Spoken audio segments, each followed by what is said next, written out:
to Thursday's Dames and Dorks. I'm one of your hosts, Nomiwithoutyou, along with my other host here. We got Smu the DJ, Lily, and Sevvy, and our special guest, Horny Alf. Yay! Thanks for joining us today, Alf.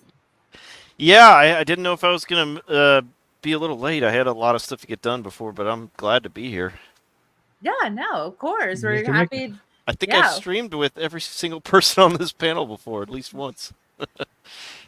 Shocking. Well, you're making your way around, and you're a creature of some sort, so you got to make yourself known. He's the coolest alien on TV. Well, he used to be. Yes. Yeah.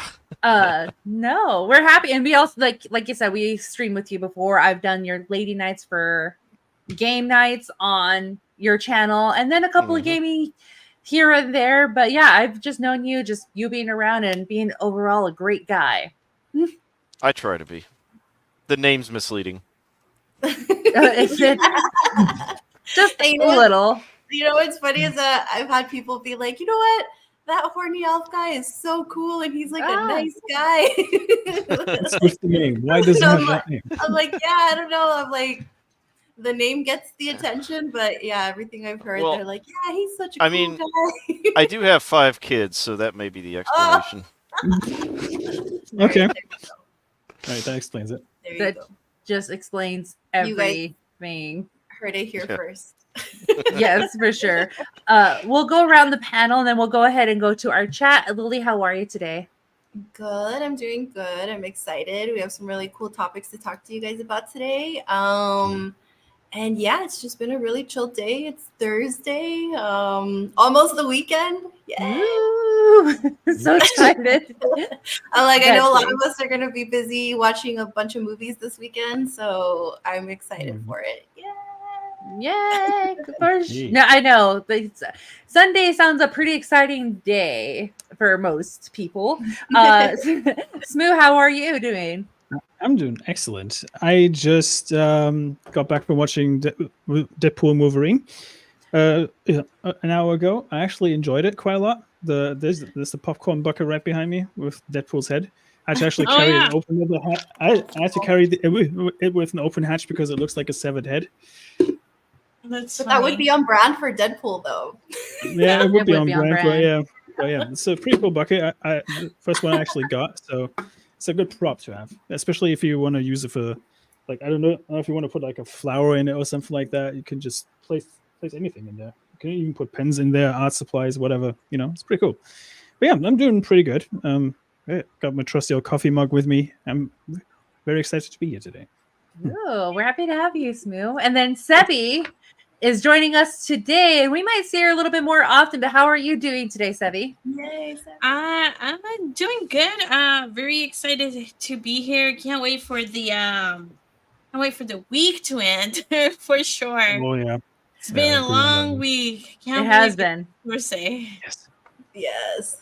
It's been like a long 2 weeks already. It really has. You say that as Nomi yawns. That's the mood. That is the mood. Well, can live be over already, please? Months been 5 months long. Yeah. Well, I started my new position at a new location this week, so it's been exciting. It's been tiring, but I also found out that the space that I work in is covered in mold. Oh. Dang. And then the other ones who I'm working with, they've been complaining about headaches and not feeling well and having fevers. Like, I don't feel anything that you guys are going through. What the heck? And one person pointed out, like, hey, this area is wet. I go to investigate. It's like, it is soaking wet. And then maintenance people came to check up and like, oh yeah, this particular area has tons of mold. It's like, oh, that's cool. So I will have to be replaced into a different area next week. So it's going off my new position. Great, guys. So yes, please pray for me. Nothing off right. Yes, but anything chaotic, I know how to go through the waves of things. But I'm gonna go ahead and not introduce, but go through the chat. We got Tracy Reeds. Always good to see you here, Tracy. Hey, Tracy. Cav, nice to see you. We love to see you all the time here. So Cav, I don't know if you saw, we had a countdown. It's not an intro, but a cool countdown. We're getting there. We're getting there. Slowly but surely. And then, honestly, Cav, that's actually a good coincidence. Yeah. What a random happenstance. I just put on what was clean today. That's as much as I went. So yeah, what a random way to point that out. But yes, more Sevvy is very welcome. But yeah, we love to have Sevvy around. She's one of our greatest friends here in the community, and she's a good contributor, very smart and smart in the legal aspect, because we are going to bring up our first topic of the day, and that is going to be about our lovely dear friend. Now I didn't call her friend, but well, she's a friend to all of us. But our lovely beloved star, Gina Carano, because it is her lawsuit is going to go towards trial after the judge denies Disney's request to dismiss it. So Sevvy, break it down for us, girl.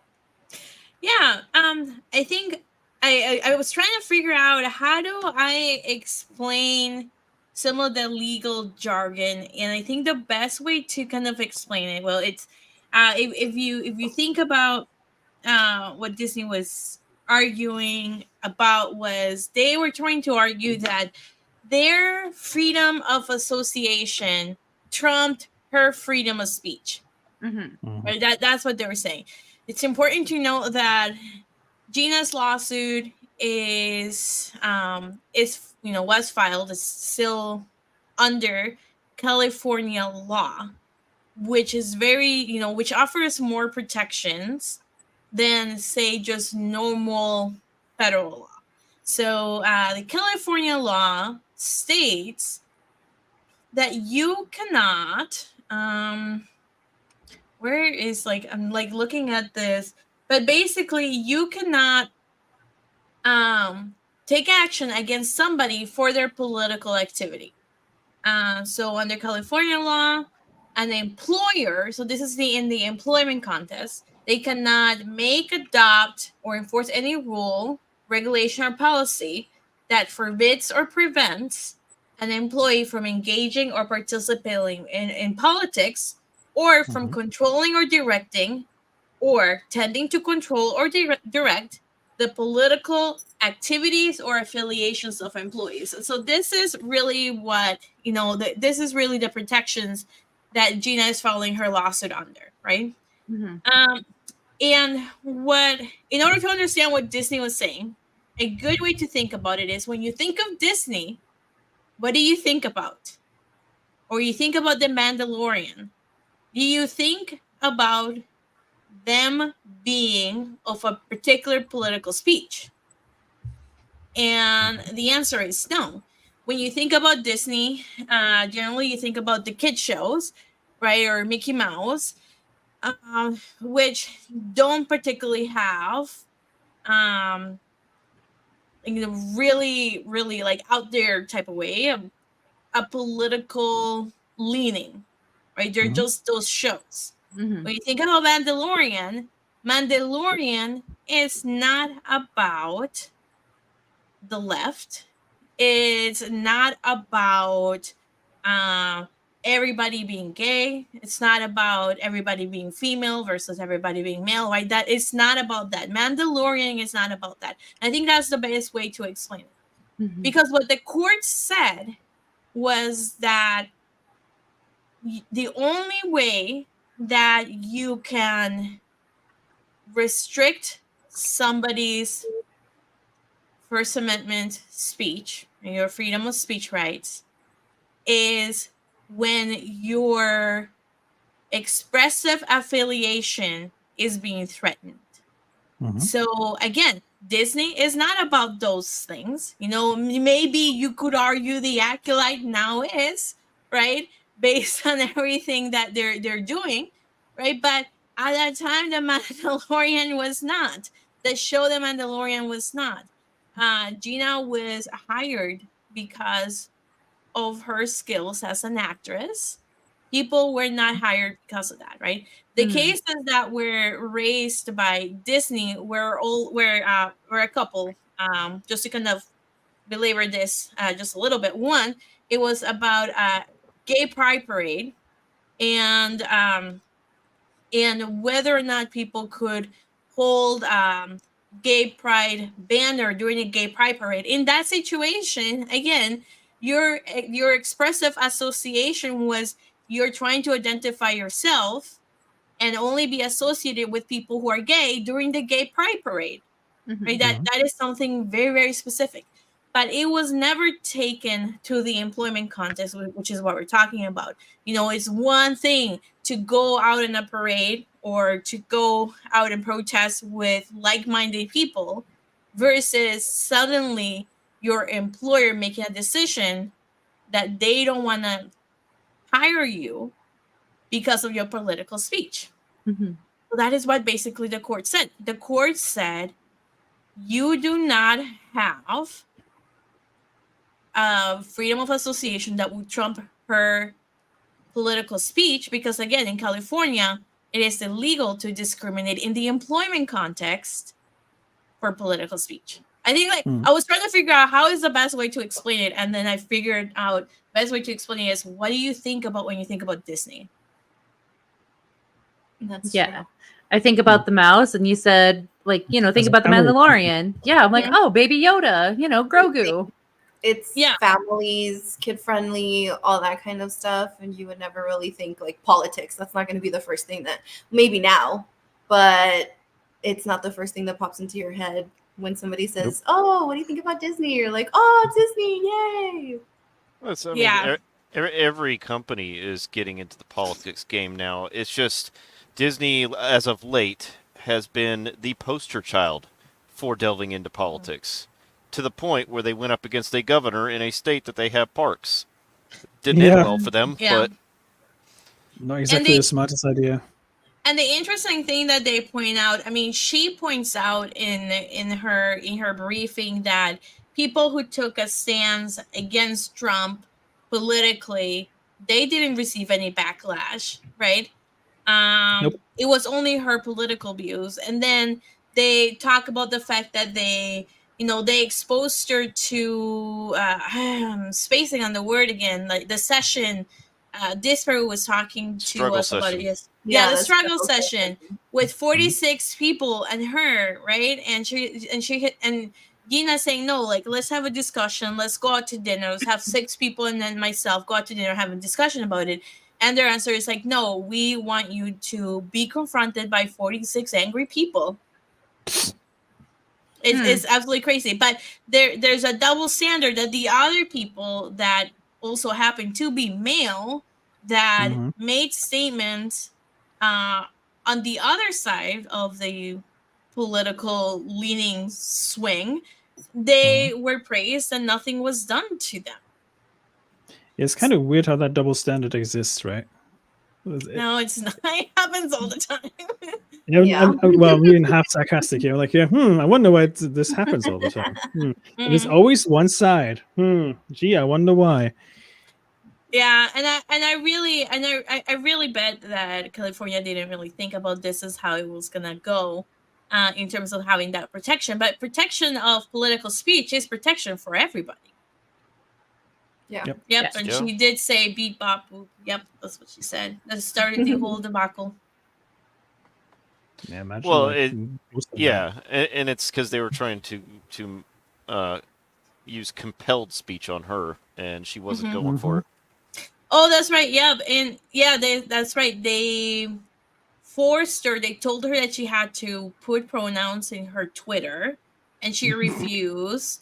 And you have something. I think the majority of the engagement posts for the Mandalorian were done by her, like the promos and everything. It was mostly all her.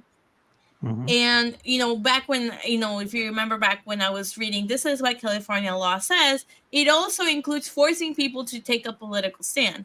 So her not wanting to do pronouns doesn't mean you get to force her to agree to that political view.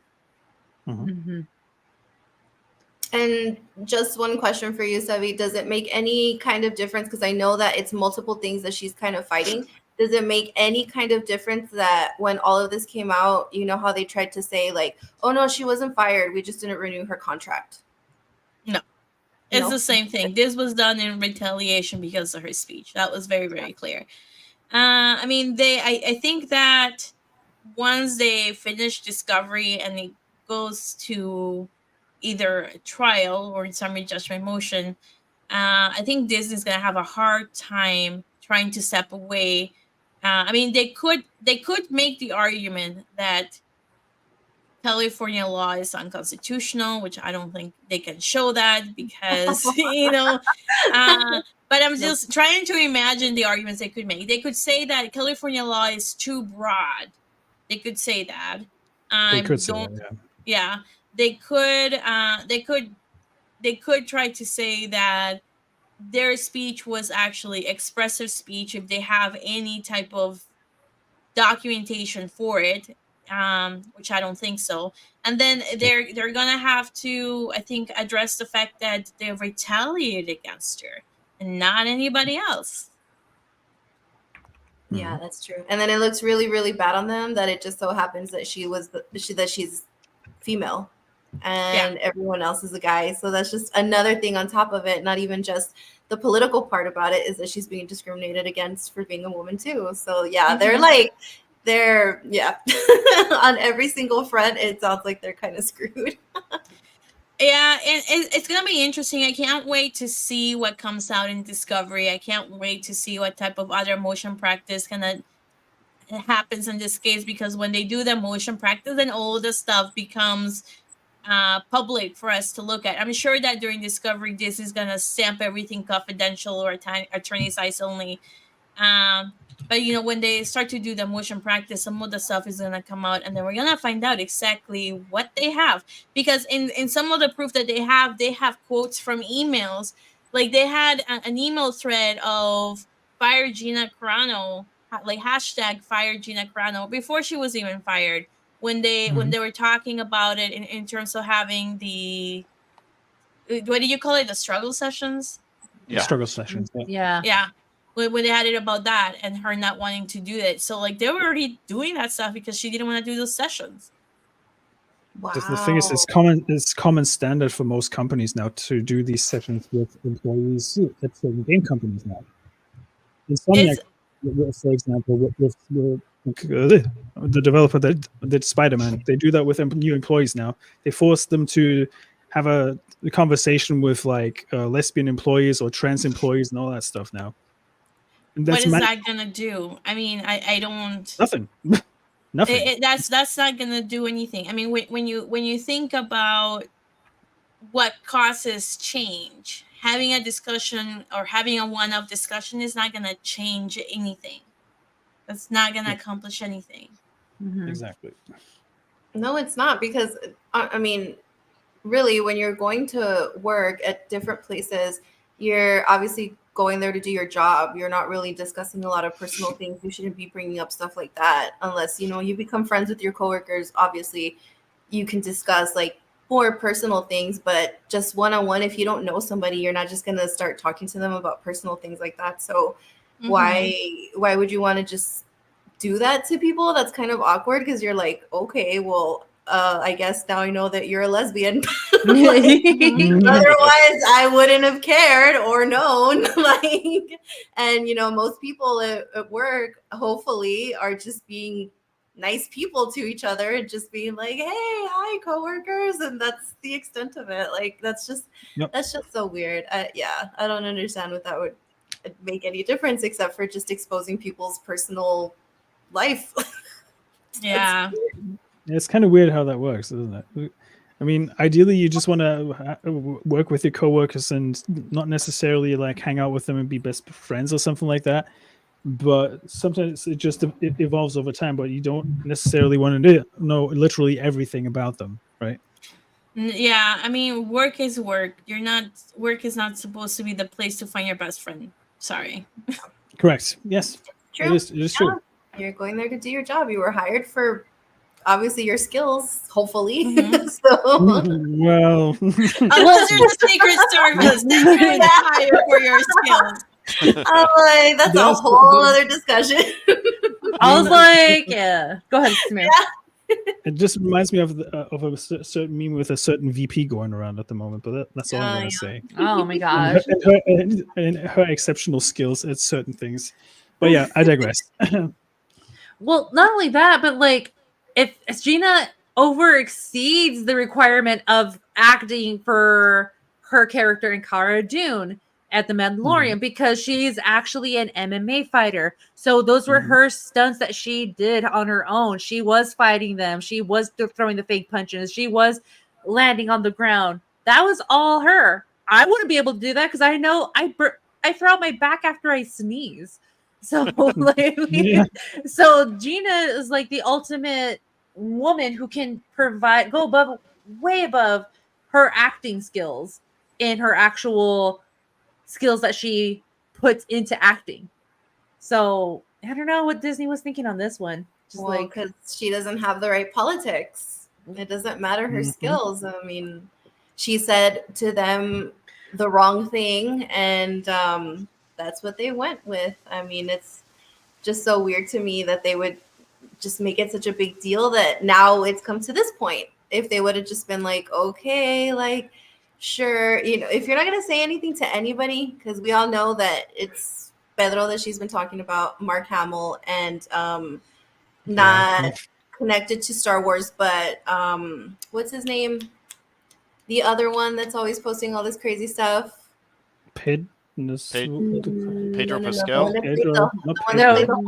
She said not not not Star Wars. Not Star Wars, yeah. The one that played the Hulk. What the heck is his name? Oh, Mark Ruffalo? Mark Ruffalo. There you go. Oh, Yes, like God, if they were okay. going to say anything to these people, then you guys should have just stayed quiet and I said anything to Gina either. Like they made it a bigger deal than it had to be, and now this is where they're at. And it's just so dumb. It's so dumb. Honestly, I think it would just be best if they just kind of had a thing like we had at our hospital that they had a when we got hired, they told us you guys cannot be posting anything to social media. You guys cannot be posting anything that's inappropriate, you know, in your scrubs or where your the company's name is. So, for example, if you went out to a bar or something after work or whatever, don't take selfies, post them up while you have a beer and the company logo's like on thing, you know? So they had rules like that for us. I don't understand why a big company like this wouldn't just be like, okay, guys, let's keep all the political posts to a minimum, or don't say anything. Like, let's just promote the TV shows. Let's just promote, you know, the brand. But I guess. So when I was a civil servant for the German military, I was being told to always act within the interest of the service I'm providing, because I'm serving the people of the country. So if I do something stupid, I also misrepresent the people I'm supposed to be presenting. And that's how it should be with companies as well when you get hired by them.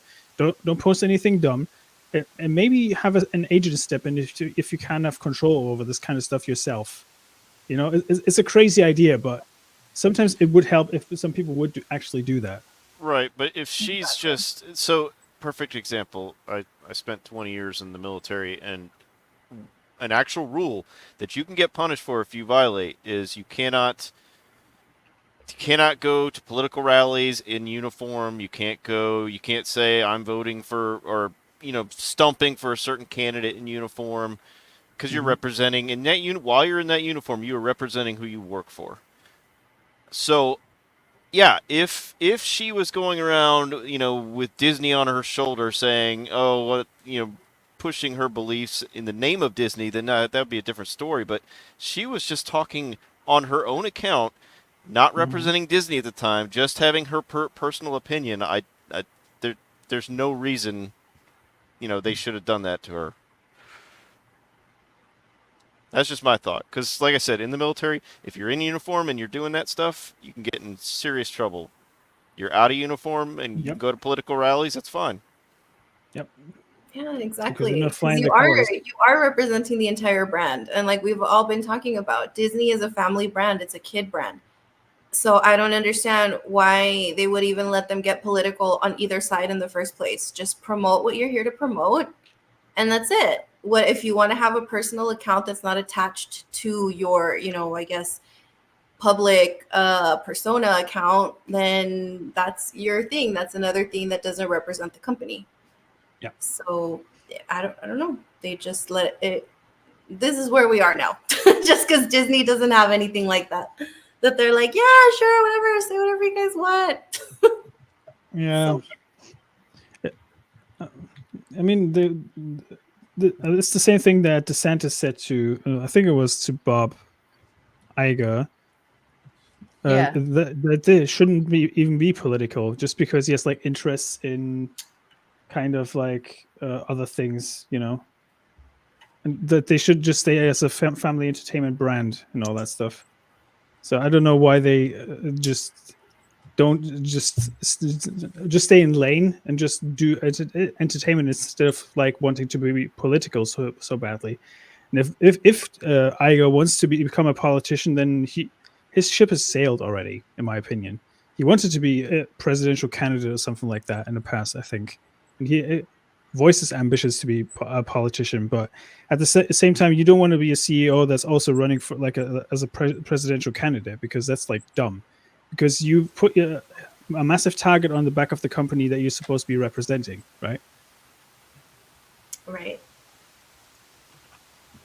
Yes. So, man, I just know that she's gonna kick Disney's butt. Oh yes. She's gonna rip the ears off of Mickey himself and make it her hat. Oh, yeah. She did actually tweet about it. So I don't know if you want to pull up the tweet just to kind of see what she said. I actually do have it right here. Yeah. Yay. So the court denies defendant's motion. I am moved to tears after a brutal 3.5 years. I am being given the opportunity to move forward in the court of law before the judge and my peers to clear my name. I am so grateful for this opportunity. What happened to me was unacceptable, absurd, and abusive, among other things. It should not have happened to me, and it should not happen to anyone else moving forward. Let it stop here.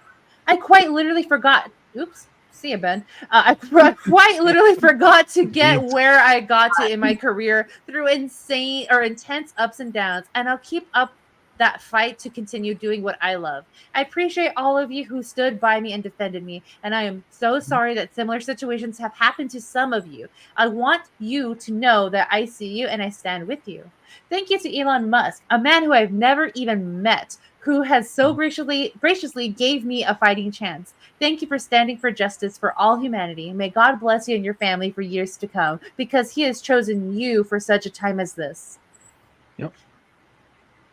Below is that's like beautiful. Below is an interview I did with Ben Shapiro. We'll get to that in a second. 3.5 years ago, February 2021, my lowest point. I was wounded in so much pain, but I feel that pain lifting now. I pray for justice to shine through this case. It's been one heck of a life. I'm looking forward to getting back to the art of storytelling and doing my part to help the world heal. Thank you all.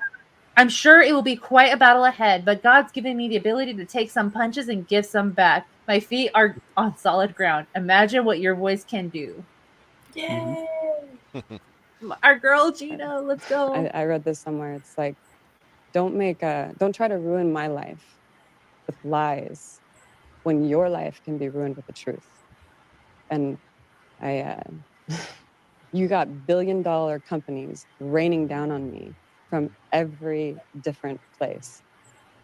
And do I really even need to say anything? Like, you're showing it. You're showing what you do to people. You're showing you don't give them a voice. You're showing you're not going to listen.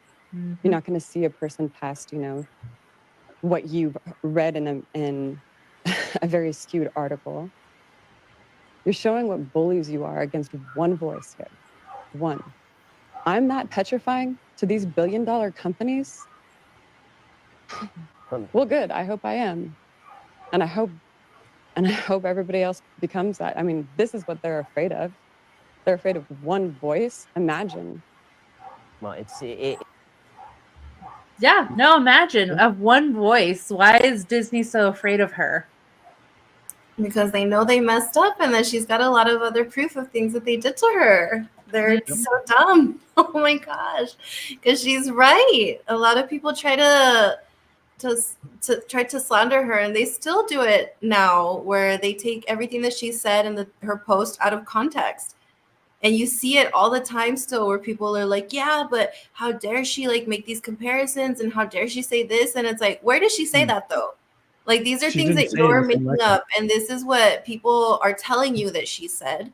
But if you actually read into what she was trying to say, you might actually agree with her. But no, people are too brainwashed and just, oh, I heard it from someone else, so it must be true.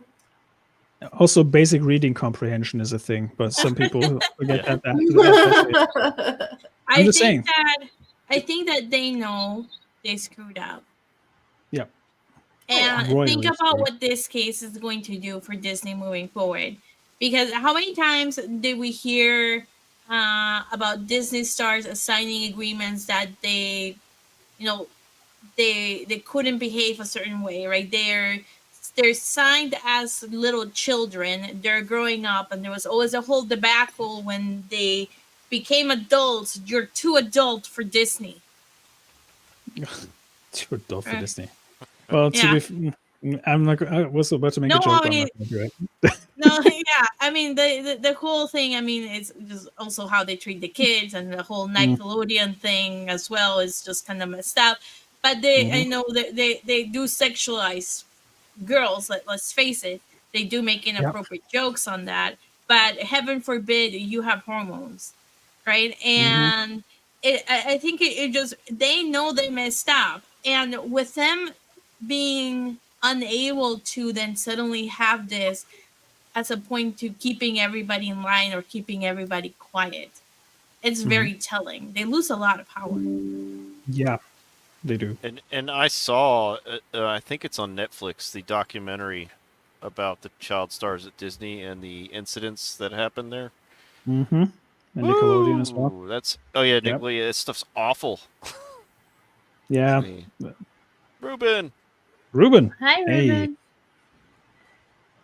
But go ahead, Lily. I'm sorry. Oh no, I was just gonna say, that documentary was pretty brutal. Like, oh my gosh, it hit home, because a lot of those TV shows are some of the stuff that I used to watch. So now I'm like, oh man, that's so upsetting to think that they're making their audience of like us as kids back then happy, while behind the scenes they have to just put on a smiley face and just put up with all the things they had to put up with. Really, I mean, just look at Miley Cyrus and Bella Thorne, for example, like two complete opposite examples. Like, Miley Cyrus was like a child star, was a singer, had Hannah Montana going on and all that stuff. Nowadays, she's all messed up because of all her, past addictions and all that stuff. And then you have Bella Thorne, on the other hand, who's like becoming a OnlyFans model, of all things. And before, even though she was doing acting prior to that, but she's more famous for her, other content nowadays than the actual acting that she used to do. It just shows you like how messed up that industry really is. But we only get like a glimpse of it, Yeah, I mean, like, look at Demi Lovato, like Disney child star. She was doing great, and then rumors of what I've heard, but I'm led to believe that it does happen, is that Disney hosts these massive parties with massive amounts of whatever substance, just for the actor to get by for scheduling and filming, whatever. And they provided her mental breakdowns. They literally gave it to her on a silver platter that she has this addiction. She has this anger in her, that she was on a tour for like Camp Rock or something like that, and she punched one of the backup dancers on the flight, and she kind of got canceled, and then had to rebrand herself, and then still going through rebranding herself because she doesn't know what's like who she is really, like her foundations, because Disney pulled that away from her because she did one bad thing, and now she had to like figure it out on her own. They used and abused her. They used and abused kids. Yeah. I mean, I mean, if you really think about it, they wanted to break Gina. That was the main point of these struggle sessions. They wanted to break her down to the points so she does what they wanted her to say and apologize for literally everything. And the problem is, though, and we learned this years ago, never apologize to these weirdos, because if you apologize once, they always expect you to bend the knee and apologize for literally everything you've done in the past. And the problem is it's never enough. Even if you apologize, they will always move the goalpost much further, saying like, yeah, you may have apologized, but that's not enough. And that's always how this goes. There's never an end to this, because they're never satisfied with regardless of what you say. And that's the sad reality of things. That's why you never apologize to these people, especially if they're such a minority on Twitter and generally in the world. You know, it's crazy. You know. Mm-hmm. Yes, let the woman speak. Let her run the world, but not her, because she doesn't fit the little box that we have that we want to promote. Believe all women, unless your political opinions don't align. That's the meme I've seen in regards to Gina, is like, be a strong woman. Oh, wait, not that kind of strong woman.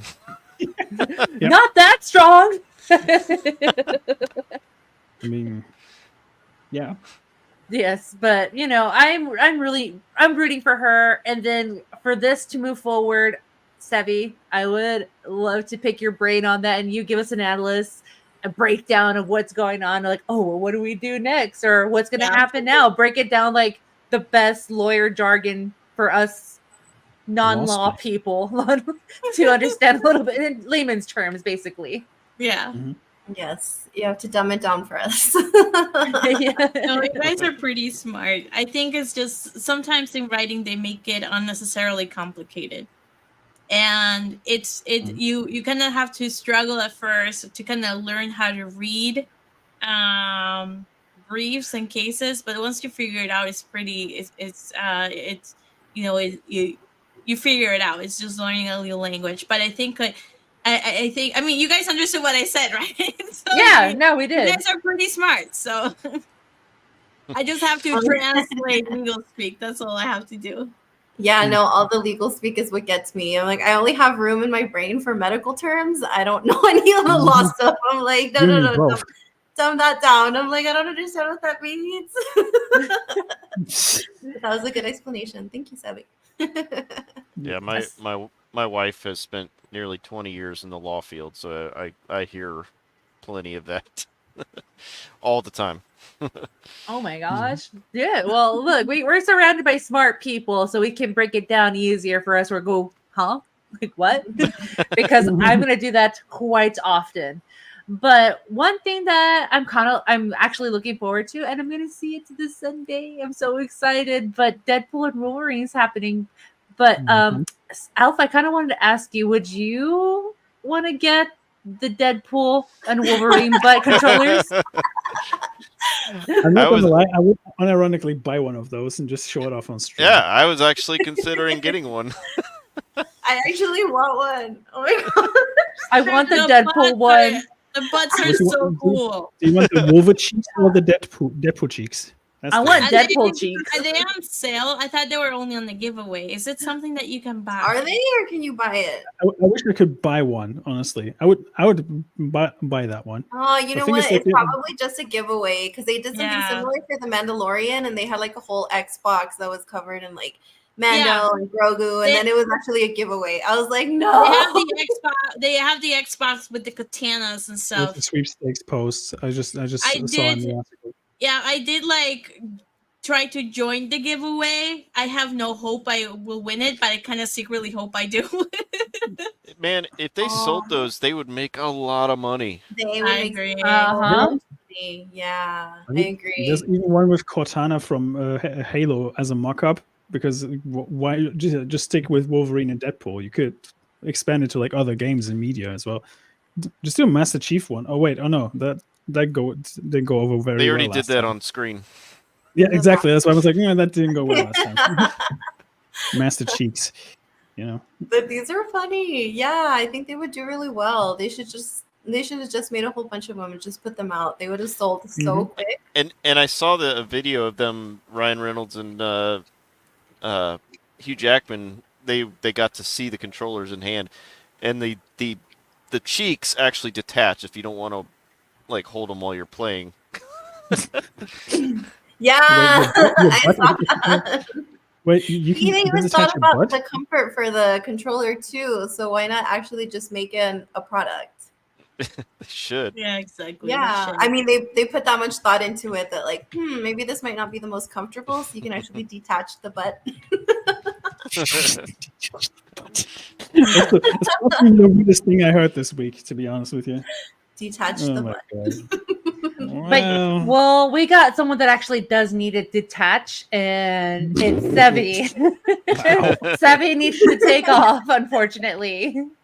Yeah, thank you for having me here. I always love being here. Have to do March of the Dragon Queen. Can generally find me at Geeks and Gamers Tabletop or Moonskull, or just in my Kick and my Twitch when I'm playing games. And I will see all of you guys later. Bye, everybody. Yes, all right, bye. Have a much. good day. Yeah, thanks for Thank you. hanging out. Yay, Because Sevvy. yes, now that we Thanks, got our lawyer fix and breaking it down for us, Sevvy needs to do law-splaining. yeah, she needs to do law explaining for sure. she would do great at law explaining. Mhm. But yes, oh, I can't wait to see more Sevvy for all of this. But yeah, no, I want the Deadpool one because not only that it's funny, but it actually does look very comfortable with my, not to be like gross, but like to put my fingers just around the little curves. That just looks like I can rest my hands on. I mean, you literally pass the controller to someone saying, "Hold my cheeks, please." That's the weirdest thing you can say to someone with that controller. It's like, wow. I love when Ryan Reynolds was looking at it. He's like, it even genuinely smells like it too. Oh my gosh. Of course, Ryan Reynolds. Ryan Reynolds is still there. That's Ryan. Oh my gosh, Ryan Reynolds is so like, man, I've always loved him in his earlier days too. My favorite movie out of all of them that he's been in is oh my gosh, I can't think of it. It's with Anna Harris. Just a Friend or Just Friends. Yeah, Just Friends. Yes. Because I think that was like my favorite because he's like this fat. At the beginning of the movie, he's like this fat kid like in high school, and then he got like super hot when he grew up, and then his like high school crush is still available. And then Anna Faris is a superstar that he's trying to control, and she's like freaking psychotic. So yes, I just love him because he's just a good actor. My favorite I gotta hand it movie. to Marvel, Go ahead. Go ahead. I was gonna say my favorite movie with him was Waiting. That movie was hilarious. hilarious. Waiting. He wasn't Waiting with Dane Cook. He was. Yeah. Yep. Yes. I gotta hand it to Marvel though. They did some excellent marketing for this movie.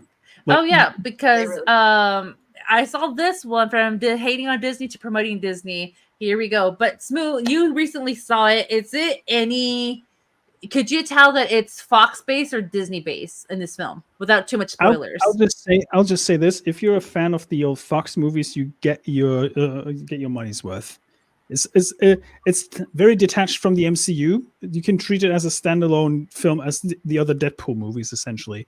So there's a little like side jabs with how they used to run Fox and all that stuff, and how Fox ran the X-Men movies and all that stuff.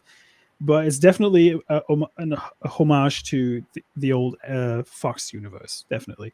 Oh, good. So isn't this kind of like Spider-Man, where they are releasing it, but it's not really their like property? Like I think that's what Nomi was asking. Is that this is more like Fox? You can treat this like Spider-Man No Way Home in a sense, because it's like it is connected to the MCU, but it's not like connected to as a whole. But it's Sony. Yeah, that's Sony. what he's trying to say.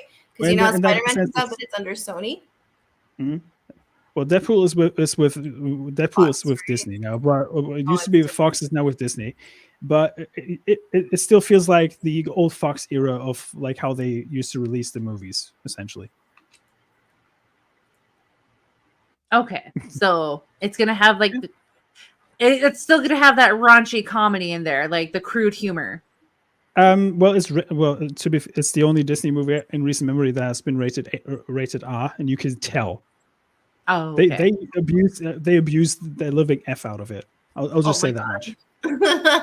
So, normal Deadpool, got it. Yeah. Raunchy Deadpool. I love raunchy Deadpool. Well, that's good to hear, because I know a lot of people were really concerned about that when they first announced it. They're like, they're going to make this PG-13. It's not going to be the same. Nah, it's far from PG-13. Far from it. Just the intro. It is rated R. I'll say this much. Once you've seen the intro scene, all the worries about PG-13 go out of the window. Oh. Yeah, okay. That's all I'm going to say. I can't wait. I'm going to see it tomorrow night. So, yeah, it's going to be good. Yeah, like I said, temper your expectations a little bit, and you might actually have a good time with it. Dude, I can't wait. And not only that, but it's actually doing really good in the box office, too. Might be the only golden goose that Disney has this year. And the thing about it's like not fully Disney, but it's it is. But wait, wasn't it like reported that Ryan Reynolds I get to do however I want to do Deadpool, and they have no say in it? Like Kevin Feige had no hand in it, really. Well, he had only one condition on Hugh Jackman returning. That was the only thing that Kevin Feige says. And the intro does say a Kevin Feige production, but it doesn't feel like a Kevin Feige thing, because it is so vastly different with the rated R thing compared to like what you've seen previously, that you wouldn't even notice it.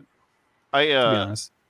The things I've heard from people who've seen it already is they said the only way that Ryan was probably limited was people said that they didn't think he went hard enough on Disney.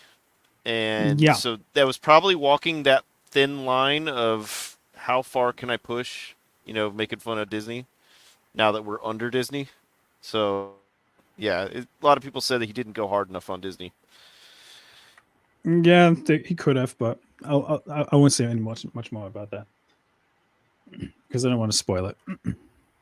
I mean, he does. He takes shots at Disney, but yeah, I've heard it's not as much as many people would want him to. Especially the MCU and how crappy it's gotten lately. This movie craps on a lot of people. It craps on Hugh Jackman as well, a little bit. So, and even on the pegging joke was in the trailer, but they actually kept it in the movie because of the first one. Yeah. Okay. No, I'm excited. A bunch of people have already come out with their reviews too, and they said that it was a fun movie. So I'm excited. Gonna watch it this weekend too, so we shall see. Yes, but yeah, it's reportedly doing really well, and the thing is that it's also an R-rated movie, which it's really difficult for them to actually make a lot of money when it's R-rated, because you have to remember that usually parents are not taking their kids to watch R-rated films, and yes, hopefully parents kind of do their research. Take your kids to that movie. Do not take your kids to Deadpool. Deadpool is not a kid's thing. And that's a story. That's a story I heard about the first Deadpool movies. A lot of people were like, "That was when Marvel was at its height," and people are like, "Oh, a new Marvel movie! I'll take the kids to see this." Not knowing what Deadpool's about. Like not knowing the comic. Yeah, obviously I was already an adult when I went to go watch this, and even I was like, "Are they allowed to do this?" So I was like, what the heck is going on? This is crazy. And yeah, a bunch of parents took their kids and they were like, oh my gosh, what is going on? So I had to tell my brother, because my niece and my nephew were small at the time. So I was like, no, this is not for kids. Don't listen to them. They'll probably watch it with their little friends eventually one day, but not now. Friendly advice for you: mute the words Wolverine and Deadpool until Sunday, because people are posting spoilers left and right. Yeah. You might. Yeah. I was very pissed because I've been spoiled one cameo in that movie. I was like, damn it. Somebody spoiled a cameo for me. I think it's probably the same person you're talking about, Smu. Yes. That they just posted the video of it, like, oh yeah, look at this, guys, and I was like, really? Yeah, I I was got. The movie has a That different debut, dude, and you're already spoiling it. Come on. Yeah, I got caught by the spoilers too. So Yeah. I mean, they don't I bother me as haven't. much. The spoilers don't Speaking of bother that. me as much, but I can understand why people don't like them. So There is a post-credits scene in the movie. I'll say this much: it doesn't set up anything new, but it builds up on a joke that is made in the movie, and it's a good payoff. Okay. Awesome. Oh, I'm Good to know. curious. Oh, I can't wait to sneak my pizza in on Sunday. Imagine sneaking pizza into the movie theater. Jeez. I've done it once and I'll do it again. Well, I've done it 3 times and I'll do it again. It's easier than They you used- think. they used- where They, in, how do you in sneak America, a pizza maybe. in? Yeah, exactly. Because my You pockets stick it have in always your got pant controlled. pocket? It's called being a woman, you know, what Disney can't comprehend. Oh, okay. So So you bring the biggest purse you own. yes. Basically. They're not gonna stop me. Yeah, they're not going to search you. That would be weird. Like, But let's Man- be real. This is the Yeah. United States, and this is 2024. Smu can walk in with a purse, and they won't say anything. Yeah. Like, Exactly. I can imagine I that. have a funny anecdote to Oh, that one. exactly. Because of my actual first name, I'm technically allowed to go into the women's locker with my key because of my first name. No, Because it's considered a girl's name in Germany. don't do it. That's so messed up. It is so freaking messed up. Man, Smu is so privileged being a woman and a man at the same time. I'm a Wow. white woman man, you know. I'm a white woman. Yeah, Man. I could just imagine you pull up to the movie theater and it's like, ma'am, your purse smells like pepperoni. I don't know what you mean. No, it's not. I'll have you know it's pepperoni based, okay? I don't know if I like that. So there you Like, go, imagine- Alf. If you want to sneak anything in, just borrow one of your wife's purses. They won't question you. They won't question you. Yeah, that's the easiest thing to do. They're not allowed And if to. they do, just be like, "It is, ma'am." It It is, man. It's So, yeah, ma'am. this movie, but yeah, all jokes aside, this movie's gonna do very well. Yeah, I mean, I've already seen between all the spoilers, I've already seen Mhm. that. Yeah, a lot of people do like it and they've enjoyed it. So Mhm. it sounds good because it was kind of weird. I wasn't really excited for this. I think because the marketing is fantastic. The thing is that the marketing has been everywhere. Like you cannot go anywhere without seeing it. And there was a point where I was like, oh my gosh, I don't even want to see this movie anymore because they're shoving it in my face. Yeah. There's a thing called over marketing things, and I actually got to a point with Deadpool and Wolverine where I was like, okay, I get it now. You want to promote the living f out of that movie, but for the love of God, stop posting trailers for the movie. Yes. Like, Oh my gosh. I think that was driving me crazy. And then all the posters too. It's like, here's a new poster. And it's like, oh my gosh, how many posters do you guys have? Like, stop. Well, Mhm. if you think about it, Deadpool and Wolverine is like the Barbenheimer of last year. Because there was a lot of promotion for Barbie last year. Yes. Yeah. But who's the competitor for Deadpool and Wolverine Nobody. at the moment? Twisters, Yeah, maybe. Twisters, maybe, right? But they were Yeah, for talking the about that plot. earlier. They think because Deadpool's out that they're theorizing that maybe Twisters will see a drop off in attendance. I could see families take younger audiences going to watch Twister more than Deadpool because of the R rating. Yeah. Yeah. But I don't just have to wait and see. think Twister should do too awful after this because the families are still going to be going and word of mouth has been getting up. This movie's actually really fun too, so I think a whole bunch of people are going to be catching up also. Yeah, Or you interested could be to watch it, crazy like- and watch both in one day. So You could be crazy and watch a double feature. that's also an option. May or may not be doing that, but we don't know. my local theater is doing a special in September on the day I actually go back to work. It's the Dark Knight Triple, so you can watch all 3 Dark Knight movies in 4K in the cinema. Oh, I was want very to go tempted to to watch there. that. It sounds pretty awesome. I actually want to watch them again because I haven't watched the first Dark Knight in the cinema actually. Kind of bummed out I didn't do that back then, but yeah, it's kind of good that cinemas still do that. You know, not just Lord of the Rings, but like other movies that actually do pretty well. You know. Mm-hmm. They should keep doing that because I mean, yeah, they kind of do. Sorry. Go ahead. Oh no, I was just gonna say that they should keep doing things like that because it's kind of like this year we haven't really had a lot of movies that people have been super excited about. It's just kind of been like, it's okay, like I think movies, whatever. But I think it's because Hollywood hasn't released a lot of movies. I mean, what do you have? You have like Minions. Good movies. They haven't released any good movies. There's a lot of stuff out there, but I think the theaters are having to do the classic movies out of necessity. Hey, Chris Gore. Oh. Hey, Mr. Gore. Hey. How's it going? Oh my gosh, you guys! Nice to see you. I don't. If that's really Chris Gore, I don't know if I don't know if he'll remember me, but I met him at the not last Dallas meetup, the one before, but he had been drinking quite a bit, so. It's the real Chris Gore. Okay. Yeah. Nice to see you. I hope San Diego Comic-Con's going great. You need to tell. Well, I saw that you were live streaming earlier. I caught a bit of it. I was working, but man, looks like a lot of fun that you're having over there, Chris. Yeah, it was actually Gore that pushed me over the edge to actually go watch Deadpool and Wolverine because I saw his review and he's like, "Yeah, guys, it's a really fun movie. Like, go catch it." So I was like, "Okay, fine." He's actually still at Comic-Con. Oh my gosh, look at that. He's at the H line at Comic-Con. Oh my god. Here. I bet it sounds like a barnyard explosion, Chris. I just hope you don't have another stroke. Yeah. I want you to live. I want you to meet George Lucas. I want you to tell him, what did you do? Why did you do that? What have you done? But no, thanks to see, nice to see you, Chris. But I would love to have you hanging out with us one of these days with the Dames and Dorks here. But yeah, I hope you have fun and drink some good beers. Yeah, I've been if you guys haven't been following all the posts, he's posting a lot of people in costumes and all that. Cool. I love it whenever I follow. Well, I do follow him on Twitter, but whenever he's at cons, he's posting the cool things. It's like, man, I wish I was there. Dude, go ahead, Alf.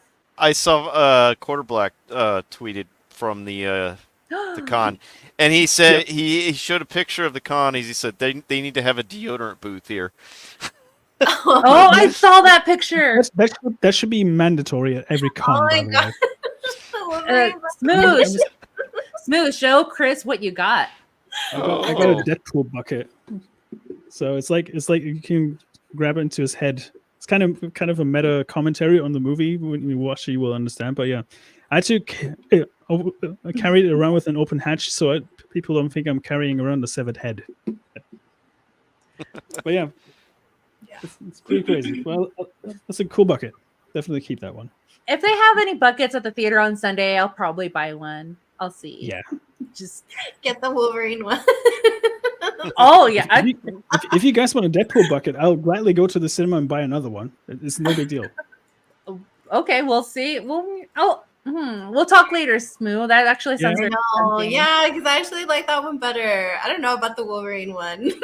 I'm not sure about that one. But yeah, no, we'll talk about it later because we got other things that are more important that I'm going to go see. I might have a double feature on Sunday after Deadpool Wolverine because I'm going to go see Twisters for the plot.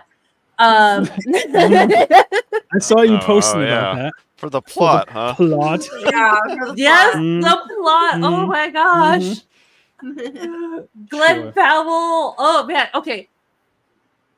Glenn Powell is a perfect example of God's creation and what he has done. That's just me. If you don't believe in God, then you need to look at Glenn Powell. But that's just me. I can't speak on everybody. He's not Pedro Pascal, really. But he is or a Austin Texan. Butler. Austin Butler. Austin Butler. But no, Twisters, we were talking about it earlier, but Twisters is doing such a good job in the box office because it did look like it was going to be a flop because, it's about tornadoes in the Midwest. People are going to put climate change, whatever, nonsense propaganda in it, but it wasn't. It was literally almost a homage to the first Twister movie. So yeah, you're gonna want me to. I'm gonna go see it. I might even dress up as a cow so I can be like, yeah, we got cows, because that's how much I love the first one. Oh my Yeah, god. that's a missed opportunity. There's a missed opportunity for Twister's popcorn bucket. Yeah, Twister's popcorn Ooh. bucket. Be a tornado with it open in the Yeah. top. Yeah, that Yeah. would be cute. with That the would that would actually be a little cool cow on bucket. the side. Yeah. I Might as love well add a cows. shock to it. Might as well add a shock to it while we at it. Jeez.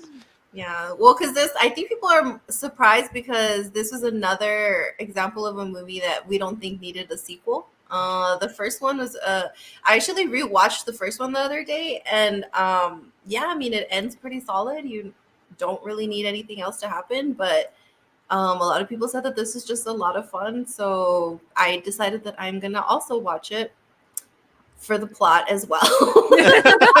I mean, hello. Just like a cowboy chasing tornadoes. What else could you possibly look for? Like, seriously? Oh my gosh. Yes, seriously, you're not wrong, Lily. Like, yes.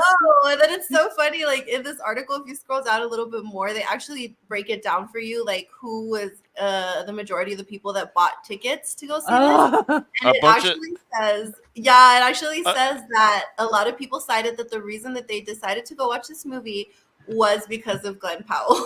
Oh, see, and So- that's right. There's Biscuit, his dog. Not Biscuit, Brisket.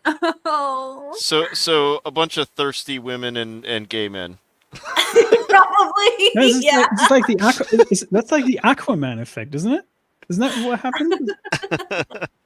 I think that's the thing that happened went to with see the Aquaman movie. too, yeah. Yes, yeah. I'm like, I can confirm that because I have a friend who's not into any of like the Marvel movies or anything, but she is a Jason Momoa fan. And when she saw, or not Marvel, but DC, she DC. saw that and she was like, "Oh my gosh, I need to go see the new Aquaman movie." And I'm like, what? Jason Samosa. Jason I'm like, Samosa. I'm like, really? I couldn't get you to go with me to watch any of these movies, and you decided now you want to see Aquaman? Yeah. So Mhm. yes, it is the Aquaman. For the effect, plot. For the plot, chat. For For the the plot. For the of plot. course. I mean, that's what was that movie Magic Mike made? You go to see the plot. I wasn't one of those women because I don't like that kind of entertainment from men. But yeah, just it's I guess It is whatever funny your you cup of tea mentioned is. Magic Mike. It's funny you mentioned Magic Mike because when I flew to Anime Matsuri last year, I had a woman sitting like 2 rows across from me, and she was watching the latest one on the plane. I was like, "There was a new Magic Mike movie." I was like, "Huh?" I was so confused by that. I was like, "Huh?" That was while I was watching John Wick on the plane as well. I was like, John Wick 4 was like a long ass movie, but it killed my time. But I was so confused about the fact that there was another Magic Mike movie because I thought they ended after 3, but apparently there was a 4th one that I didn't even know about. Not that I care because it's not my clientele or forte, but you know, Is it because More you're a power. straight man? I'm a straight man. Yeah, yes, exactly. Oh, Jason I mean- Samoa cookies. Wow. Wow. Okay. Oh my gosh, that's funny. I'm not gonna Yeah, lie. When I think of Jason Samoa because of his last name, I'm like, I do think of the cookies. I'm like, oh, that actually sounds good. I definitely want coconuts. Oh. Yes, Yeah, but sounds good but cookies. no, I'm just so excited. I wish there was more How much is this photos. made already? It was already like at 200 and something million, right? Total. 124 million, it says on the top. Globally, 124. How So- much did they cost to make it? It's there. a Was it 155. So they're almost close. They're close. Yeah. So it's And it's good to see that he's getting more movie roles after Top Gun, actually. The main after guy. the first Batman, not the first Spy Kids, but one of the Spy Kids movies. Yes, he's getting more yeah, he does. roles. Well, yeah, he was actually in Spy Kids. I forgot about that. Mhm. Yeah, Well, I not hear only that, but he's also made a statement that he wants to make good movies. And everybody's saying that it's a good movie, I'm gonna take his word for it because he had his way. He had a hand in producing, right? For Twisters. I think so, but yeah, he doesn't. It sounds like he doesn't want any part of the political nonsense messaging they put in movies. Because people were upset that they didn't put anything about climate change in this. Yeah, oh my gosh. And no, I think thank God. The director came out and said that, right? He was like, no, we're not going to put any kind of messaging. Like, this is just a movie about tornadoes. Like, just go watch it and have fun. Like, don't think about that kind of stuff. Like, seriously. So I think that's what a lot of people turned around and said, you know what? I respect that. I'm going to go watch this movie. Yep. I mean, you know what? We're starving for good, entertaining Hollywood movies nowadays. So if we get something like that, we should actually reward it if it's a well-made movie. If it's not another Marvel slop, then okay, we have to be a bit more careful with that. I mean, granted, I do say that all the time, and I did watch Deadpool. Yes, I'm aware of that. So I'm part of the problem, but that's okay. But it was the only Marvel movie that I actually really cared to watch because I was like, I don't even want to watch this other slop. Like, I didn't even watch Eternals. I didn't watch Captain Marvel. The last Marvel movie that I actually watched in the theater was No Way Home. That wasn't even a fully Marvel movie. And even before that, the last movie I watched in the cinema was Spy Family. That was like because of a special. You know, the movie was pretty good. And before that was Top Gun, believe it or not. So you can tell like how long ago that was. Yeah. Well, I'm not like when it comes to movies, I'm not one like we have to be their opening day. I haven't done an opening day movie, I think, since Endgame. I think so. I think that was the last one. One movie opening night, and that was Deadpool, the first one. That was the only one I can remember. But yeah, because I understand for like movie critics, if you have to like hear what they have to say about movies, I understand that, which is what Twisters is for me. It's like, hey, if you say it's good, because I don't know about you guys, but I really am getting tired, and I never liked it even before when pulp culture and movie things were popular as it is now than it was then, of sequels. I was never a fan of sequels. And then with Disney, what they're doing is like, oh, Moana 2, oh, Frozen 2, Frozen 3, maybe.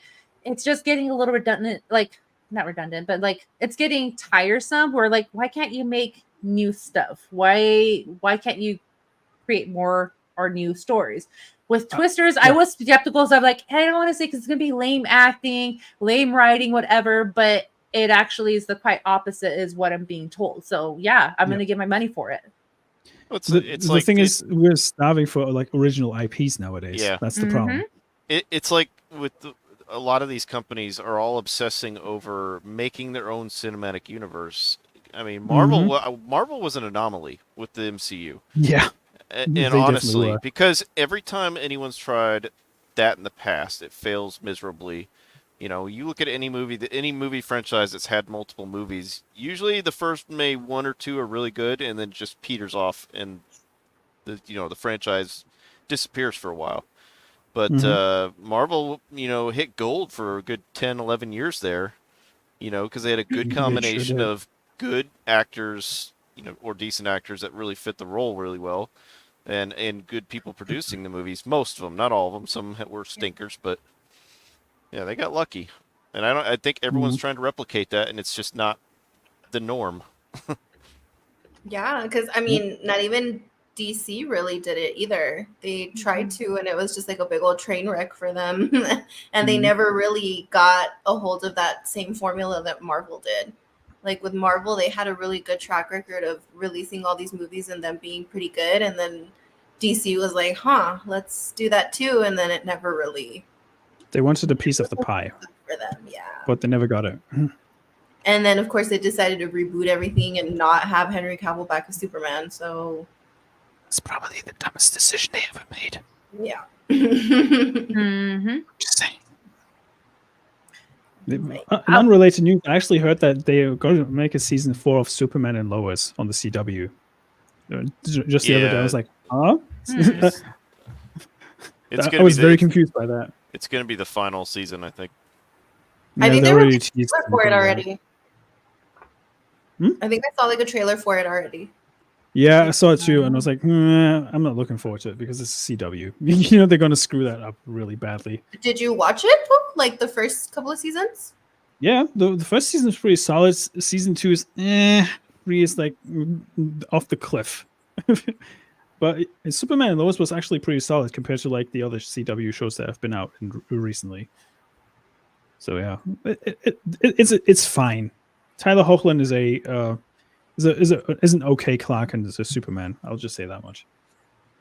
I watched season 1 and 2, and then I forgot about it. So now that it reminded me where I was at. 4, I think I'm gonna probably catch up with it and just finish it. Because I did like season 1 a lot. I thought he did a pretty good job as Superman. So I'm gonna finish watching that he did. Yeah. Well, it has 4 seasons. Where I have to watch it. I guess if it's worth my. Do you think it's worth my while to watch it? I would say watch season 1, and then stop watching it. I don't do that because if you're gonna spend time watching a season, might as well finish the entire thing and then kind of just take it for what it is. Because a lot of people have told me, I've been seeing so much news about The Boys and that it fell off and that it was so terrible and blah blah blah. So then it's obviously on Prime. I have Prime. So I got curious and I was like, should I watch this? Like a lot of people are saying that it got like really bad after season 3 and blah, blah, blah. So I talked to a couple of my friends and they told me the same thing. They're like, oh no, yeah, it's a good show, but like stop at season 2. Don't even bother watching 3. And I'm like, well, then what's the point? Then what's the point of even starting a TV show if I'm not going to get to know what the end result of this entire thing is? Like might as well not even start it. So watch it if you're gonna watch the entire thing, or just don't. Yeah. In all fairness, you as a fair warning, if you really want to watch it, just be aware that the quality dips significantly after season. I'm already on season 3. I'm already on season 3, and season 1 and 2 were like super awesome. So yeah, I'm already noticing a lot of differences in season 3. I'm barely on episode 2, and I'm like, oh, this is what everybody was talking about, but. The typical CW thing sinks in. That's the problem. Yeah, I'm like, I'm just gonna kind of power through it and finish it out. So I have no idea how I managed to make it to season 6 of The Flash without losing my mind. To be honest, because that show is like, my God. Just thinking about that makes my skin crawl again. The first season's really good. The show, the budget dropped off later seasons, and the CGI looks awful. Yeah, it is amateur hour CG in that show. I mean, granted, it's made for TV, but that's not an excuse. You know, especially when you had a first season that had actually some decent CGI. Yep. Speaking of, just one more thing about Deadpool and Wolverine. You'll be surprised about the CG in that movie. It is for current day Marvel. It's actually pretty good for once. I'll just say this much. Okay. But yeah. Man, so many things, good things to see. I can't. We're being spoiled at the moment. Like summer's a pretty good time to actually watch movies. We got the new Alien movie coming out next month as well. Romulus or whatever it's called. For that one. Oh my God. Thank you. I will not watch that one. I didn't like Prometheus. I hated that one. I'll be honest. I don't want to watch it either. The trailer had me intrigued, but I was like, I watched Prometheus. I've been burned before, so no, I'm good. Oh man, hot take! I've actually enjoyed all of the movies they put out. It's because there's a point where you just kind of watch movies and it's for fun. Like I know a lot of people complained about Alien versus Predator, and I know it's really stupid. A lot of the things that they did, but like surface level, it is a fun movie to just watch. Like sometimes just turn off your brain and you can enjoy things. Like it doesn't always have to be perfect and whatever, you know. But yeah, I'm looking forward to the new Alien movie, and I think they're putting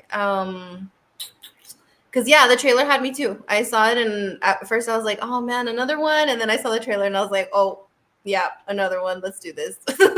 Like, I'm so ready. See, I never liked it. I mean, the first one was good, but it's not me to be like, I can't wait for the next one because I wouldn't say I got tricked. I wouldn't even say I got lied to, but I wasn't told that I was going with a group. Well, I was going with a group of friends to watch a movie, but I was under the assumption we were going to go watch Dark Knight, one of the Dark Knight movies in theater because I was in Florida at this time doing my Disney college program. So the group of friends I went with, they're like, yeah, the movies, yeah, we're gonna have fun. And we sat down and then it was a totally Did you guys just spoil something in the chat for Deadpool and Wolverine? I am not gonna look at it, guys. You guys. Wasn't that supposed to be like a big reveal? That's what I was mostly. I'm not looking at you. I'm not looking. I'm not looking. I'm deleting mine. So yeah, Smu, get rid of that. I'm not looking at it because now that I see that Lily's Rick. using it, Those are the rules. I'm looking forward to. Sorry, Rick. Those are the rules. Yes, I already saw it. So. Well, I'm not looking at it. Nope, absolutely it's gone. not. It's gone. Oh, okay, you can do this. But I lost my train of thought. Dang it, Rick. Oh, This is why we can't have nice things. No, it's okay. But we can focus on our attention. That's kind of, I guess, Lily, because I know you're watching it. I haven't caught up yet, but this current season of House of the Dragon. Yeah, I need to catch up on that one too. And rewatch season 1 still. Oh my god. I don't know. Are you watching this, Alf? I am. And the last scene, that last episode was very ham-fisted. What have you thought about this entire season, like versus season 1? It's not as good as the first season. And honest, the whole arc with Viserys in the first season really made that season just amazing. And, I think what has kind of been like a miss for you this season versus the first one? I just want to know because I kind of got into like a little discussion with another person who said that I was wrong, that this season has been the best season ever, and I was like, really, dude? Well, one big glaring one is on the screen right now, that the lady that's the Lord of Whispers or whatever they call her, she's actually a whore, but she has a little bit of plot armor.